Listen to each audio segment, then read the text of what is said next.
সকাল সকাল বাইর হয়ে গেলাম। আজকে আমার গাড়ি চাক্কা সার্ভিসিং করার লেগে পাম্প যাইতেছি। যাওয়ার পথে তীরসরের এদিকে আইয়া দেখি খুব ভয়াবহ দুটা দুর্ঘটনা ঘটছে। সম্ভবত রাত্রেবেলা চাপাচাপি লাগিয়া এই দুটা গাড়ির অ্যাক্সিডেন্ট হয়েছে। এই গাড়িটার হর্ন এক্সেল আউট হয়ে গেছে গা, এই গাড়িটারও চাক্কায় ক্ষতি হয়েছে, হ্যাঙ্গার ট্যাঙ্গার ভেঙে গেছে গা। তারপর যে গাড়িটা দিক দিয়ে দেখা যাইতেছে আইসারের, এই গাড়িটার মালটাল সব পিছনে নামায় রাখছে। এটার হর্ন এক্সেল ভাঙছে, সামনের কেবিনে একটু স্পট আছে, আর এটার বডিতে একটু লাগছে। এটা তো বালি লোড দাউদকান দিয়ে ঘাটের গাড়ি আর কি। একটু সাবধানে চালাইলেই হয়তো আর এই দুর্ঘটনা ঘটতো না। এই যে গাড়ির কাছে চলে আসলাম, এখন কি মাল লাগবো দেখা মাদে আইছি মাল কেনার জন্য। চার চাক্কা সার্ভিসিং করুম, এই কারণে সবচেয়ে ভালো যে গ্রিজটা আছে ওইটাই নিছি। এটা নিলে মোটামুটি 7-8 মাস লাস্টিং করে। টিকা 4 পাউন্ড গ্রিজ লাগছে, তারপরে ওয়াল সেল লাগছে 4টা সামনের পিছনের চাক্কার জন্য, তারপর একটা টিউবলাস নেওয়ান লাগছে। বিল টিল কমপ্লিট দিয়া পাম্পে যাইতেছি। পাম্পে মিস্ত্রি আইসে, আইয়া চাক্কা টাক্কা খুললা রাখছে। পাম্পে আইয়া দেখি চাক্কা টাক্কা খুললা মোটামুটি সবকিছু আউট করে নিয়েছে। আমার কাম কমাই দিয়েছে, আমি মালটা লইয়া আইয়া দিয়ে এদিকে বয়ে বয়ে ভিডিও বানাইতেছি, যে মিস্ত্রি কাজ করতেছে। এদিকে মোটামুটি গাড়ির ইঞ্জিনের বা বাহিরের যত কাজ টাজ লাগে হেরে দিয়ে আমি করাই।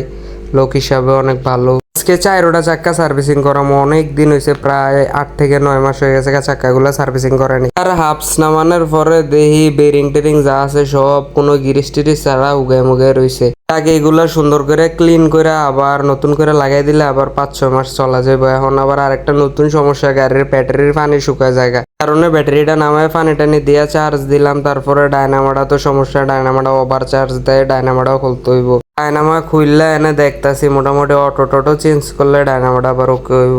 ডায়নামার অটো চেঞ্জ করন লাগবে, এই কারণে যে দেখা টেখা যাইতেছি দোকানের ভিতরে অটোটা আনার জন্য। আইয়া অটোটা দেখলাম, দেখে একদম ভালো জিএস স্কোয়াডের ভালো মাল যেটা ওইটা নিলাম। তো নিয়ে পাম্পে আইয়া দেখি গাড়ির কাছে এক সাইডের চাক্কা সার্ভিসিং কমপ্লিট করে আরেক সাইডে ইয়াঙ্গ মিস্ত্রি সাহেবরা বাইরে বুড়ে খুলতেছে চাক্কা।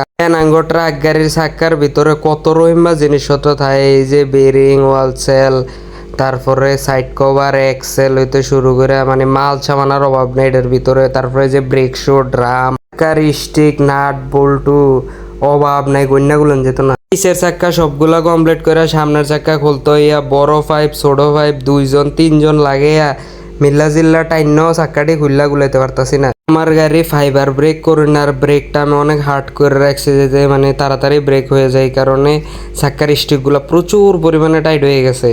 2 জনে মিল্লা উপরে উঠটা ফারাইয়া মানে 10টা নাট খোলার যে পরিশ্রম, সামনের একটা নাট খুলতে এত পরিশ্রম হয়েছে। কষ্টের পরে চাক্কার নাটগুলা সবগুলা লুজ দিতে পারছি। এখন আস্তে আস্তে সামনের চাক্কাটি করলেই কমপ্লিট কাজ।